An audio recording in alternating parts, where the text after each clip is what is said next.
Hello, and welcome to this installment of the Toy Storage Nation series, TSN Conversations Unplugged. This series is based on questions we most often get at Toy Storage Nation. Today's topic is maximizing RV and boat storage facility profitability. Today's participants are Steve Lucas, CEO and managing partner of the Storage Group, and Troy Bix, founder of Toy Storage Nation and Inside Self Storage, and former president of the R3 division at Janus International Group. Thank you both for being here. Before we begin, I was hoping that you could briefly introduce yourselves and give us a bit of background. Steve, can we start with you? Sure. Sure. Well, I'm glad to be here. I think we got a great topic to tackle. My name is Steve Lucas. I'm the CEO and managing partner for a company called the Storage Group. We've been in the storage sector of business since 2010. This is our 15th year. We're pretty excited about that. And we do all types of internet marketing, website design. We have a real robust integration, API integration with a lot of tools that are out there in the industry called Click and Store. And yeah, just glad to be here. Thank you, Steve. And Troy. Yeah, Amy, thanks a lot for putting this on for everybody. I think we'll get a lot out of it. Going back, I think it's close to my 40th year in the business, mostly in media and education. Started or launched Inside Self Storage. Actually got in the industry with the Messenger magazine in 1986, and then built out with some pretty special people. Inside Self Storage in 1991 was with Janus in 2017. And 2020-ish, I was watching all the data and the things going on during the pandemic. And you and I know we talked about it a lot, Amy, that there was this phenomenon going on, a horrible pandemic for people that died. But in the country's history, nothing's brought people outside more in the country than the pandemic. So we were looking at ways to really bring the boat and RV industry out of the dark into the light and promote Class A boat and RV and put together a plan to do that. And basically here we are today. So I'm excited to be with Steve. I'll probably pivot a lot to Steve regarding the marketing. I've done some of it, but I love the business and have felt blessed to be in the self-storage industry for as long as I have, being able to take care of the family. So that's my story and I'm sticking to it. Thank you. I'm very excited about this topic. I get questions from folks who haven't started a project on what they can do to ensure their success. And we also get calls from folks who may have started something, they may be already open, and they're looking for ways to increase profit, or, they've hit some snags and they're looking for suggestions on what they could be doing better to get filled. And also in particular, it's fantastic that we have Steve on this podcast with us.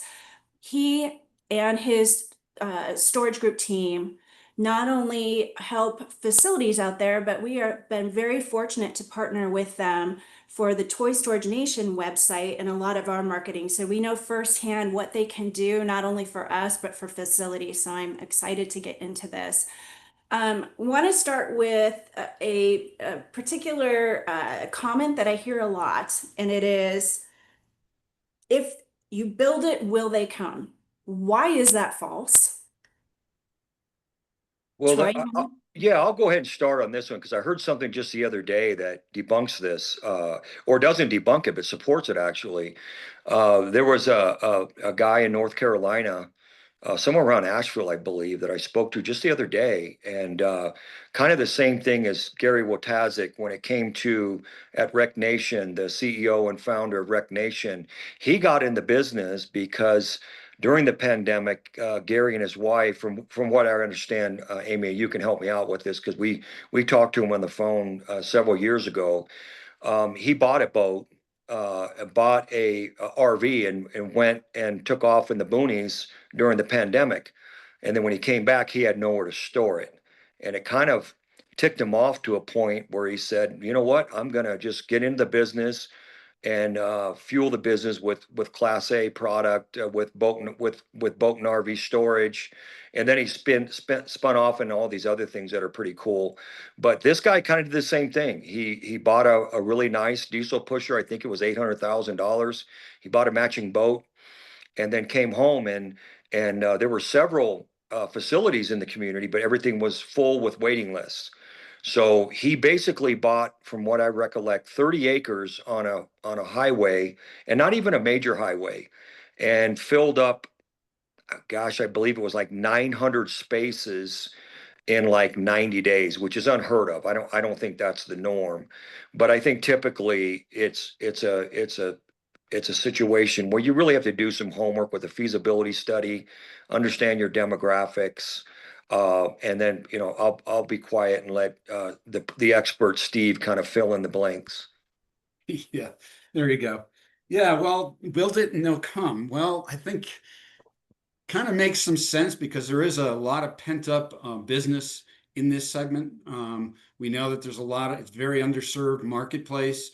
There's not enough spaces for the boats and RVs, especially at the Class A level, where you've got nice perimeter fencing, you've got a real nice looking facility, safe, clean, don't have to worry about the dust getting all over your $500,000, $750,000 vehicle.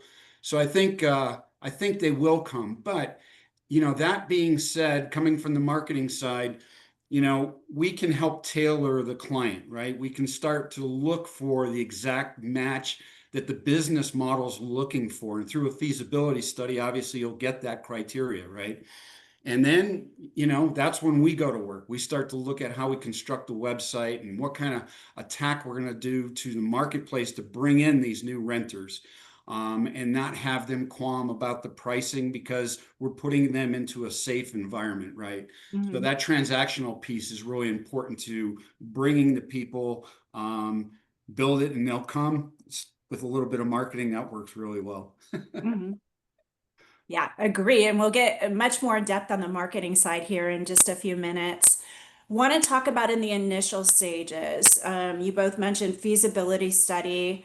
What else is important? Obviously, you need to look at be willing to look at the data and accept the data of the project that you're looking at. But what about location? How important is location and what should folks be looking for? Troy, you want to grab that one? Well, yeah, I mean, the obvious ones are it'd be real nice in a perfect world to be real close to people with a lot of money and near a recreation area. So those two things, if you've got those going for you, that's a great start. But not typically you're missing one or the other, or sometimes both. But anywhere you can get a gateway to a major lake, forest, recreation area, period.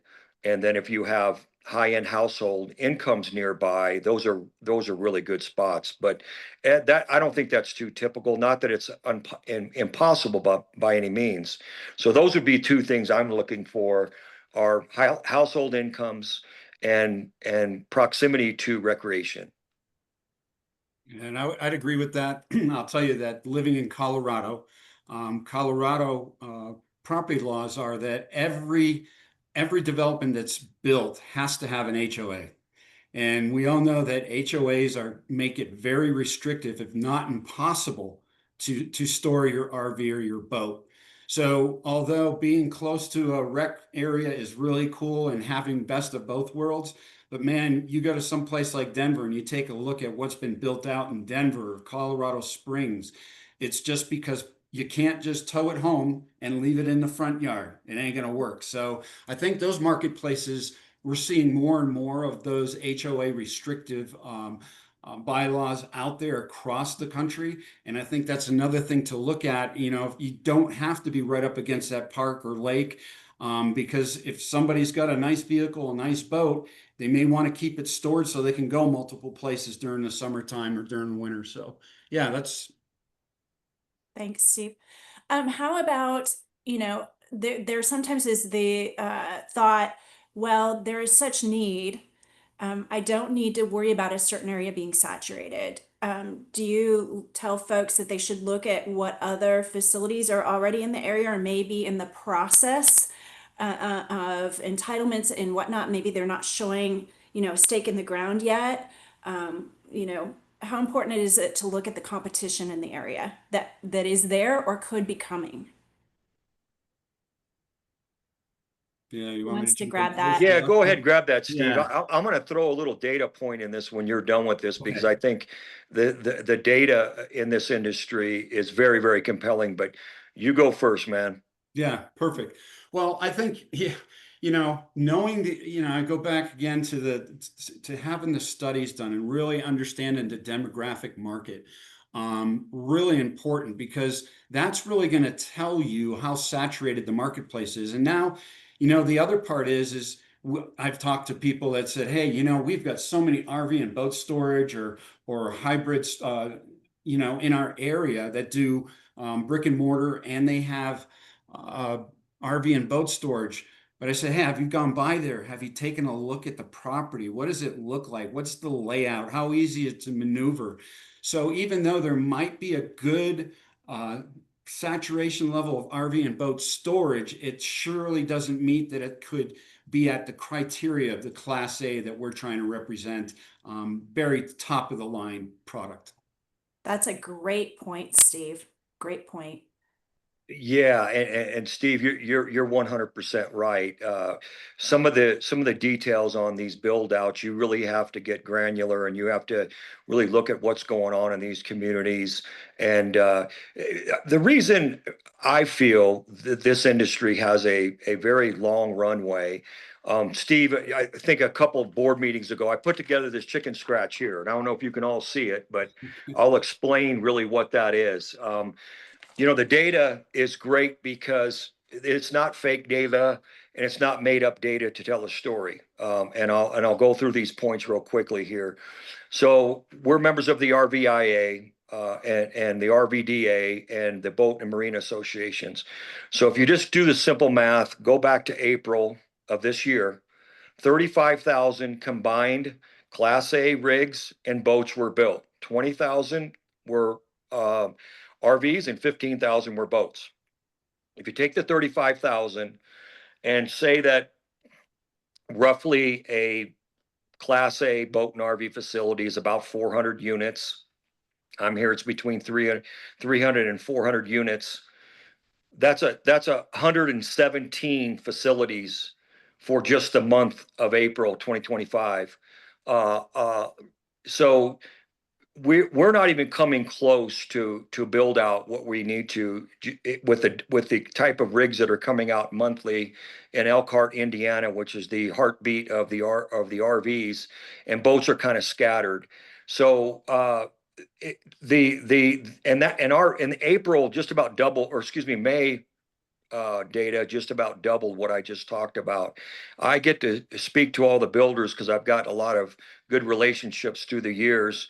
And the highest number I got getting a hold of all the builders for 2025 is uh, combined, but this is combined. They think there were 50 Class A facilities being built this year from start to finish 2025. We're not even scratching the surface. If you look at real data coming from the associations on how many boats and RVs are being pushed out to these dealerships to be sold. So these numbers are huge and compelling to support this industry. On the other side of the fence, what's cool about these facilities is they become communities. So they're not like throwing your dresser drawers, um, mattresses and things like that in a 10 by 10 and probably not coming back for a long time or even ever. These folks get together and talk about where they're going, what they're doing, and we're only scratching the surface on the opportunities for service for these Class A facilities because it's a happy place. It's where people like to go and talk about their trips that they're coming from or going to.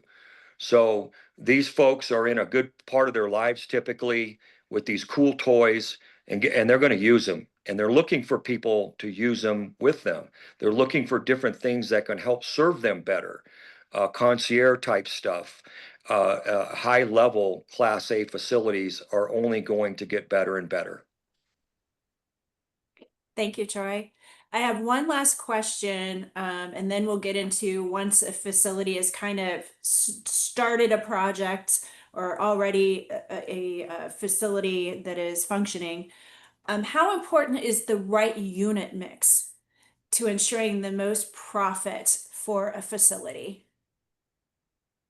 Well, that's very important. We're Mhm. seeing that, I mean, in brick and mortar, we're seeing that as a, the hybrid units that are being built now so they can change the size and change the mixes. And I don't think it's that easy to do, obviously, on a Class A when you've already put several millions of dollars into the infrastructure. But knowing that up front, right? Again, getting back to that feasibility study. I can, and this is funny, and you guys will have a little chuckle here, but I've been going to shows for 15 years, and you still get people that entering the industry, and I don't care if it's Class A or it's brick and mortar, and they're talking about their place and how they're going to build it out, and then to ask them the question, well, did you have a fee? Well, no, my gosh, they're $8,000. Why can I? You're spending how many millions of dollars? Exactly. And you got to know what your product will fit the market, your go-to-market strategy. If you've been an entrepreneur like I have my whole life, and you guys have, you know that go-to-market thing is the most important piece of the puzzle, and they miss it. It's crazy. Absolutely, Steve, you hit it the nail on the head. Troy, did you have anything to add there? No, Steve He pretty got it. much said, yeah, he got it. He got Yeah, it. So, got and it. too many people are jumping in this industry thinking it's going to be instant success, very easy to do, and it's not. It's not. Building these things can be very brain damaging with contractors, with entitlements, with permitting, with people like Greg has in Payson, Arizona, where women are jumping out in front of his heavy equipment because they don't like his facility. I mean, there's some lunatics out there that are trying to stall things and don't even really understand what they're doing. So we're seeing the gamut there of brain damage when it comes to development from the start to the end and everything in between. But I really believe this is an industry that we're just scratching the surface. Data supports it completely. HOAs are our partners, and it's only going to get bigger and better. These things become giant communities of people that are happy and having fun. So I want to be part of it. Thanks, Troy. Steve, I'm going to throw this one to you. You alluded to the importance of properly marketing a facility and letting people know that you're there. Can you and I know it varies by facility, but can you give me an idea of a typical outline that you often recommend for a facility, and how far out should it start? Should you be looking at having your website go up? How many months ahead of time? When should marketing start?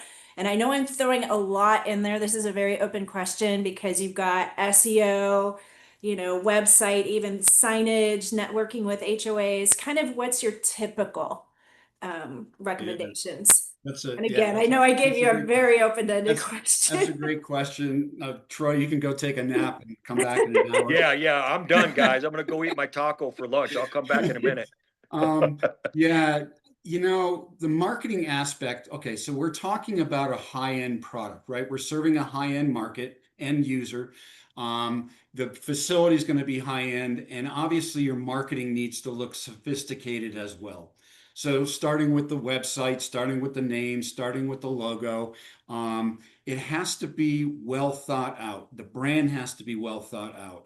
And honestly, if you're asking when that should start, I would say if you're really going to work at a sophisticated level, trying to get the best product to market, a year. Give yourself a good year to start entertaining firms to take a look at what you're doing, talk to you about your business model, because they should do that. They should ask you the mix. They should ask you all those type of questions so they know how to service you the best. Then I think you move into the signage and obviously the logo piece comes shortly after that year because you want to start utilizing and building the brand. Website, we'd like to get the websites up typically somewhere around 4 months ahead of time. That means it's completed. That means we can start our organic SEO. We can start maybe some PPC for lease up if that's part of the business plan. But really, you've got to look at that window of a year, and that allows you to get the digital side, the signage side, any of the paper or TV or radio marketing that you may want to do dependent We talk about feasibility studies. Well, it's similar to that you should get with a marketing company, and we're one of them that could obviously do that. And we'll take you through the steps. We'll teach you what we know, what we've seen, the pitfalls, and kind of coach you through that. So your digital product, your marketing product comes right alongside of your very beautiful, sophisticated property that you're building. Thanks. And we live in a world of social media. How important is social media for marketing a facility? Or is it, one of those things not quite as important as the others? Yeah. Well, Google started to recognize social media signaling about a year ago. So actually in your Google business profile feed, you'll see at the bottom social media posts from the business. We recommend Facebook and Instagram. Those are the two most powerful. They're both owned by Meta, but they're the most powerful. Facebook, because of the nature of the product, you can do all types of zeroing in on your demographic for ads. You can build surveys to get good feedback back. But Facebook is a good engagement product. And then Instagram, your videos and your images of your property. Oh man, I can't tell you enough about that. And Google loves video. I mean, video is king. I don't care. We're doing this podcast. There's a reason for that. Google's picking up on all that video and they love it. So you want to get some good high quality videos of the property and some nice drone footage and things of that sort. So yeah, social media is huge, but those two components are the best. That's where I'd say to throw the money at basically, YouTube, Meta, and Instagram. Thank you. Is there anything else from the website side you can be doing to make sure your website comes up, your facility comes up before others if someone's searching? Yeah. Well, the organic piece is really big, and a lot of people don't understand organic because you can't really see it. I mean, you got to read code to understand what we're doing back there. But organic is one of those things that's not set and forget it. You just don't launch your website and the website builder said, hey, listen, we did all the on-page stuff. No. It has to go. It's a program that you got to constantly work on. And then you've got to reel in the ads, right? The paid ads are really big up front. You're going to get that instant exposure to the marketplace. You're going to be able to show people what you have immediately. And, our typical our click-through rates are running around 8%. The industry average is 2%. So, and then our conversion rate is pushing 18%, where the industry average is about 4%.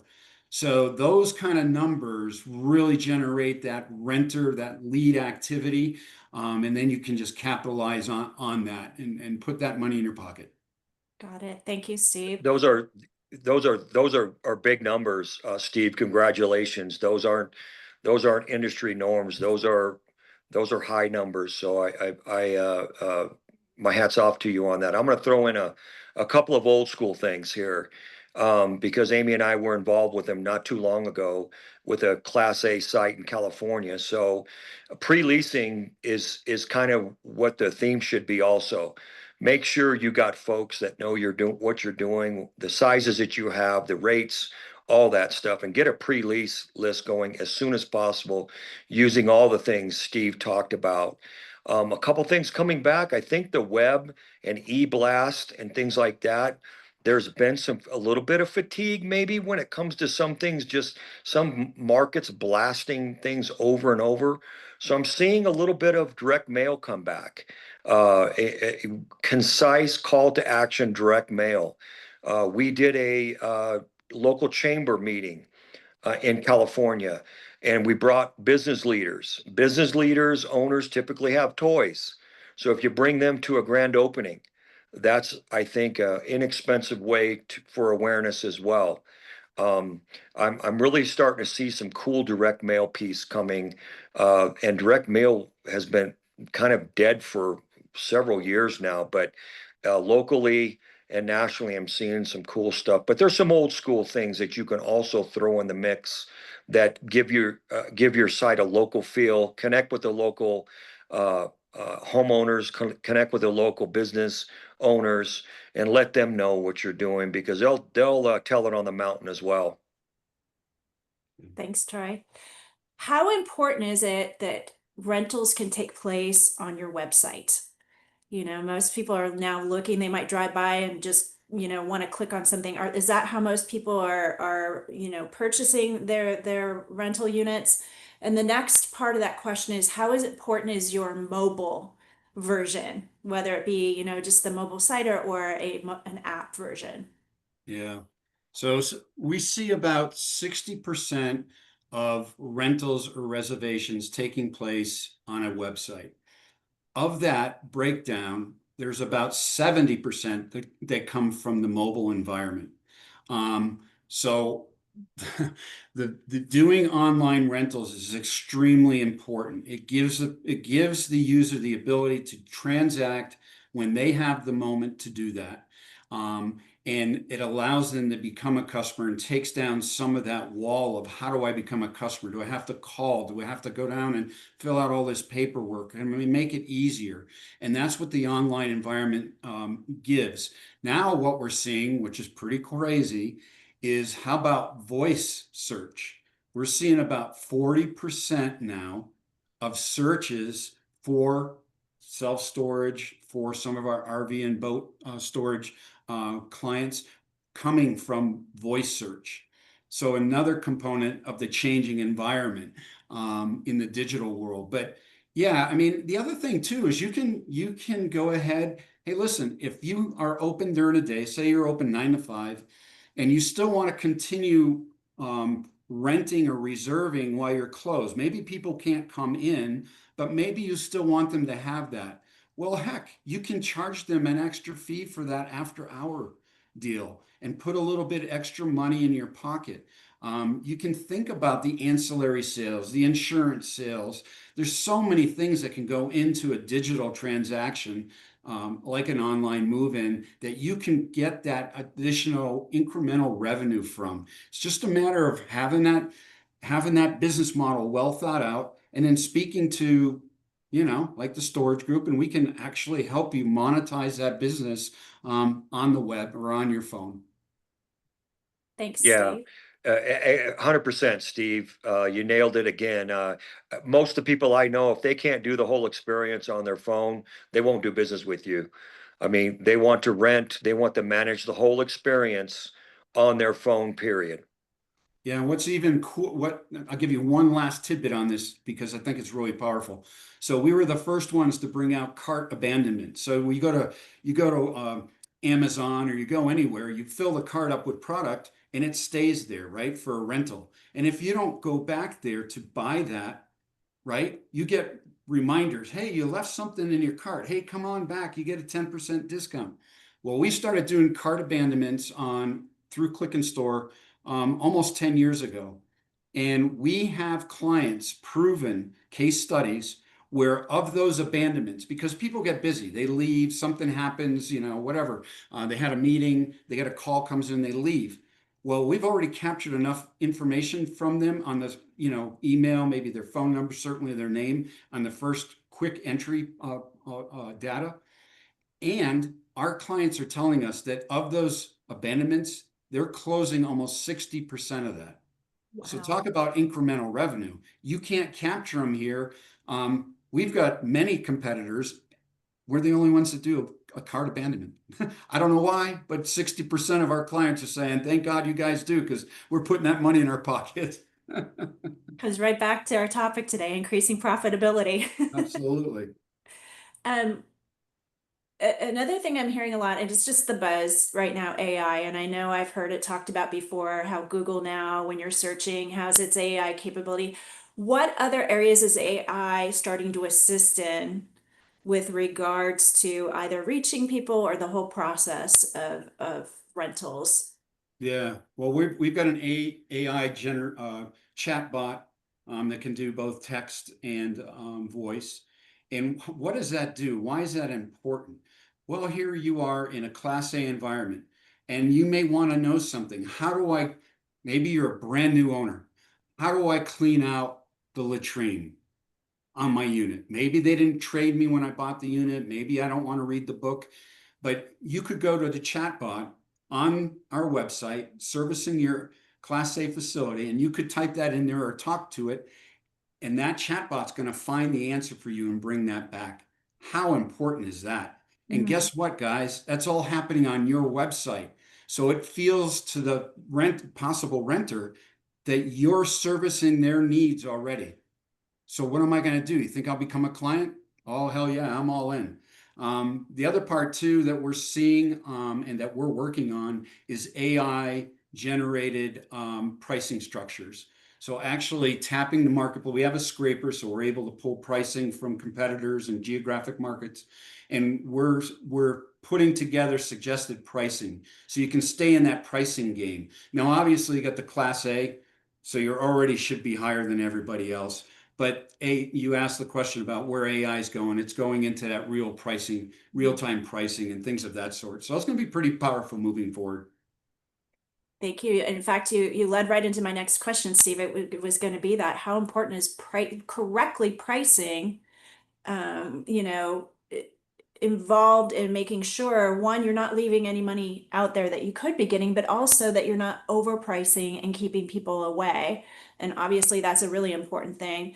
But leading into that too is how important is it for the percentage of rentals that aren't taking place online, they're taking place with your staff. How important is it to train your staff correctly when they are selling Class A boat and RV storage? You know, I've had these conversations with the facilities in the past that they say, listen, we really had to train our managers in a very different way. This isn't about haggling over the price. It's very much about the amenities and the conveniences. So can you explain how this is a different sale versus maybe traditional storage or a non-Class A facility would be? Troy, tackle that one, baby. Well, I want to back up a little bit to the pricing, or excuse me, the technology side of what we're talking about too. Is a couple other things I think are simple things that are changing the landscape. One is LED lighting at night. These folks want safety, functionality, and security. And you know what the cool thing is? They'll pay for it. So when you see these Class A boat and RVs, and at night they look like Mercedes dealerships, and they're so well lit up, that's something that invokes those three things. The other thing that's changed businesses forever are drones, drone footage of your facility, showing the cleanliness of it, showing the secure, fully enclosed units, the canopies, the office, just all those things, those visuals, those videos put on these websites, like Steve said earlier, they're going to get looked at. They'd like to see where their rig is going to be and how safe, how secure, the functionality of the facility. So I just wanted to touch a little bit back that drones are going to be here forever. They're a great instant footprint of your site and invokes that safety, security, and functionality. Thanks, Troy. I'm going to go back a little bit to the technology side since we've talked about a lot of that on the marketing side. What other types of software or other types of, you know, tools are out there to help facility owners and managers to run their facilities, but also, you know, how can they help in the profitability side to, you know, lower costs or let them have a clearer picture of what's going on? All you, Steve. Well, with software, obviously finding is software, and there are still some challenges in the software world as it applies to RV and boat storage. It is a different animal than brick and mortar. A lot more, I would say, a lot more leverages on the legal side. So the legal documents, collecting, you know, just not the rental lease, but collecting information about the vehicle, about the owner, making sure it's all consistent if anything happens down the road. So collecting those documents, finding a way to put those in a repository. You know, another great thing from the technology side and property management software side is the license plate imagery, right? And being able to know who's going in, who's going out, you know, when they went in, when they went out, and capturing that in a good property management software system. We integrate with many of them. There are some that are pretty specific and that will handle the RV and boat storage. But yeah, you've got to know that. And then obviously the security camera integrations. I mean, we could go on and on with regard to technology, because everything has moved that way. The gate technology, the security technology, everything lives there, right? And so, how easy, how efficient do you want to make your operation? Because the more easy and the more efficient it is, the more money you're going to put in your pocket, getting back to the profitability. The other part is, and Troy brought it up just on his last comments, these type of things, you can charge these people for them. If they can afford a $250,000 boat or $1 million RV, they're not going to be hemming and hawing about another 30, $40 a month. I got news for you. So that's how you make the money. You put in that technology, you invest in that technology, and there's a return on investment. You take that right to the bottom line and go, holy cow, that's a lot of money. Mhm. And you brought up the point about making sure that the systems can integrate. Is that something that somebody should look into from the get-go, right? Oh, When yeah. they're starting to look at different Yeah, systems absolutely. Because together? if the systems don't work together, then you've got to call, for questions or support, you've got to go in so many different, vendor areas. It's so much easier to have that one vendor pulls everything together. You call them, their support team figures out who needs to solve it, and they work on that for you. Thank you, Steve. Troy, did you have anything to add? Just upgrading and look at again, I really believe we're just scratching the surface for Class A serviceability for these sites. Concierge type stuff is only going to get bigger and better, where you don't even have to park your rig. They park it for you. Or somebody sends a grocery list and wants the boat, wants the RV full of ice, food, everything. So we can throw the kiddos in there, fire it up, and get down the road. That kind of stuff are those things that's being talked about right now, but there'll be other things coming too. There's a lot of that going on in Lake Powell up here in Arizona, where houseboats are being filled with groceries, and one person takes the boat down the lake and the other person meets them in the RV, but everything's full of ice. Their food is taken care of. They have all these other things that they want, and they'll pay for the service. Like Steve said, it's not about the money, it's about the convenience. So how can you market convenience? It's a lot of different ways.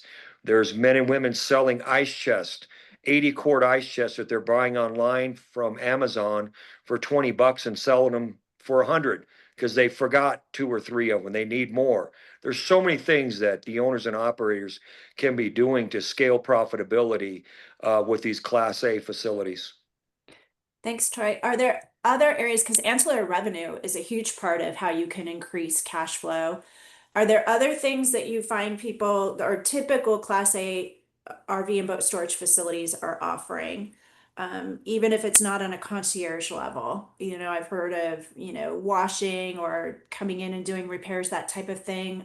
What's common as far as starting ancillary revenue services?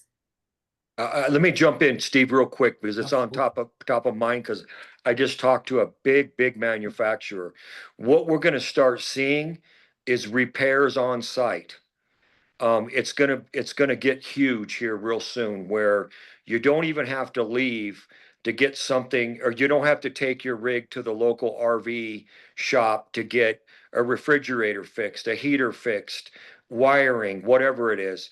They're gonna have people on these multiple sites that do that for you on site. So I think that's a giant convenience for owners and operators getting ready to take off to their happy place with all their friends and family. This is going to be huge. And there's some giant operators right now working on this. And I just had a call the other day with a manufacturer, and he talked about this for 30 minutes straight on how he's going to revolutionize the serviceability of Class A boats and rigs.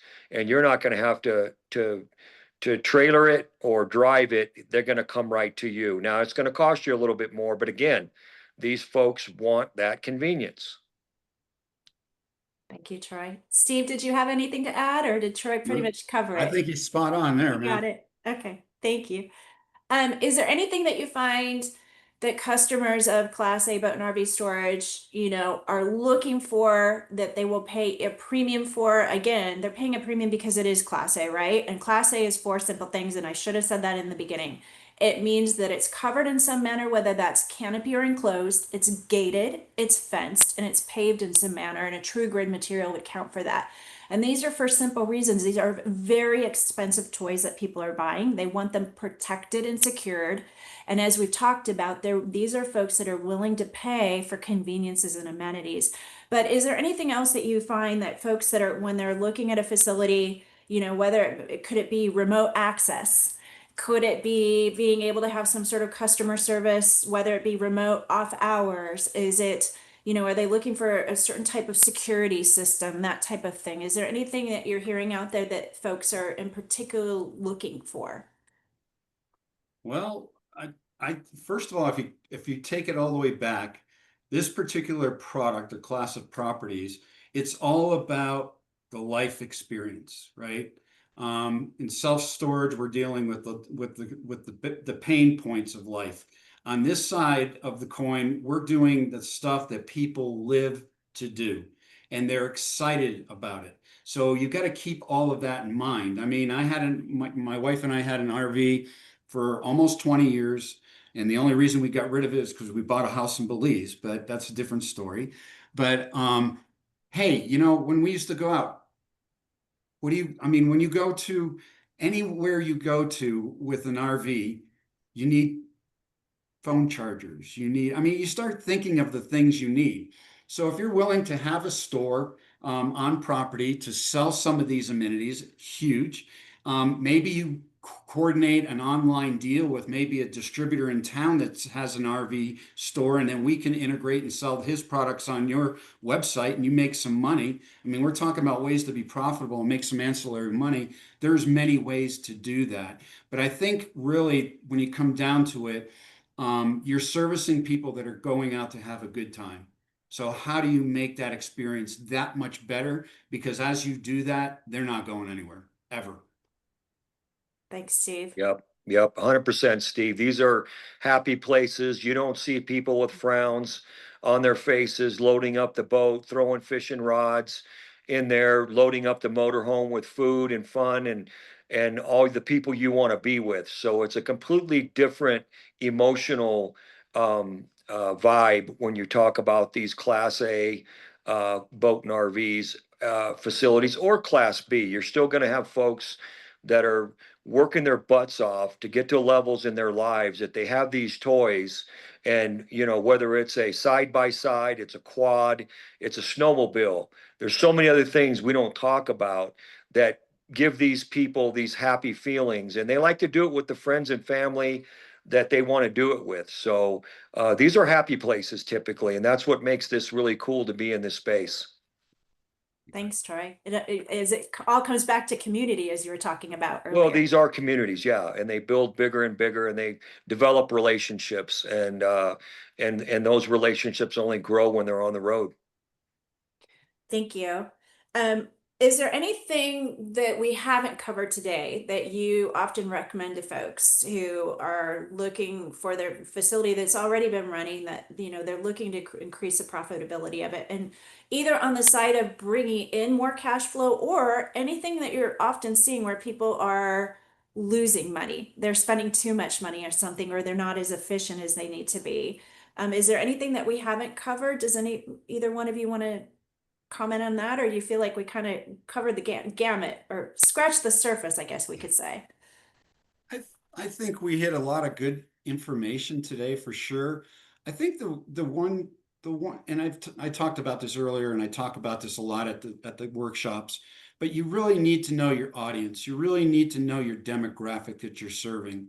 And just because they're RV and boat folks doesn't mean they're the same across the board. I mean, we see these little Sprinter vans, these BMWs that these kids are buying out of college, and they're not living in a house. They're traveling around. That's what they do. They come back, they go to their apartment. They want to keep it in a safe place. They can't park it in the parking lot at the apartment. I mean, so you got to start thinking about, who is my demographic? Who am I really serving? And I think from there you can start to build on your business model. Certainly knowing that before you open up or buy the property is important. But if you don't do that and you have an operation that's currently, open, I think you need to look around. You need to keep looking around and doing the demographic. Troy said something about the Chamber of Commerce. Yeah, going to networking events, things of that sort, and you'll get the information you need. It's there. Thank you, Steve. Yeah, 100%, Steve. To me, follow the data. The data supports uh, a long runway of potential for Class A boat and RV storage, and then it spins off from there. But if you just look at the number of Class A boats and RVs that are being built all over the country and put on semis, sent to dealerships to be sold, it's mind-boggling. And the fact that that's coupled with a high rate of HOA makes it even better for us. And then you get into the higher per house incomes, it gets even better and better. But to me, it's simple. I just want to watch the data. There's a demographic of men and women that are baby boomers that are looking at their estates and going, wait a minute, we've accumulated all this wealth. Do we really want to give it to the kids? And they're not. They're saying, no, you know what? We're going to buy some toys. We're going to have some fun. We're going to meet some people. It's our time. It's our time to have fun and do these things with our money. We're still going to give some to the kiddos, but not the money we had planned. And this is why we want to go to these happy places. So follow the data. This is a fun industry.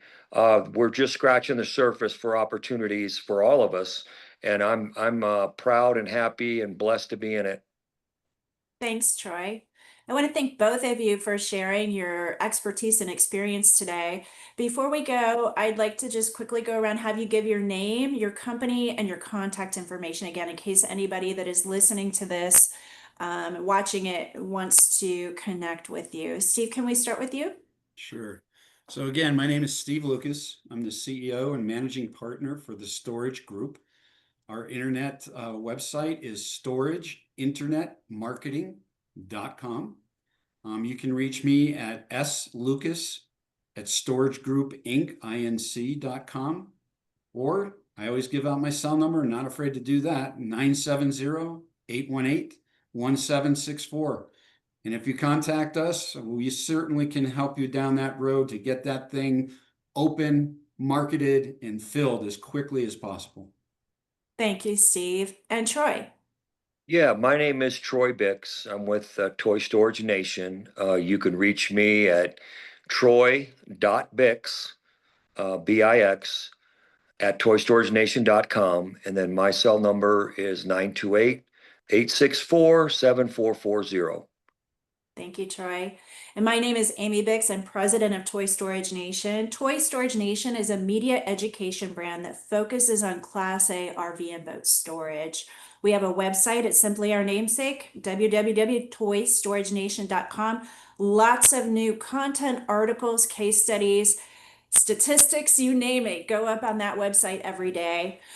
We do podcasts like this to try to bring you information. Another thing that we do is full day workshops around the country that cover the gamut A to Z, everything from feasibility, financing, construction, marketing, software, security, you name it. We really want to give you the information on also the contacts to get you going or to help you further along in what you're doing. You can reach me at amy.bix at toystoragenation.com, or my cell phone is 602-909-3910. So thank you for watching, and thank both you, Steve and Troy, for being with us today. Thanks, Amy. Thank you.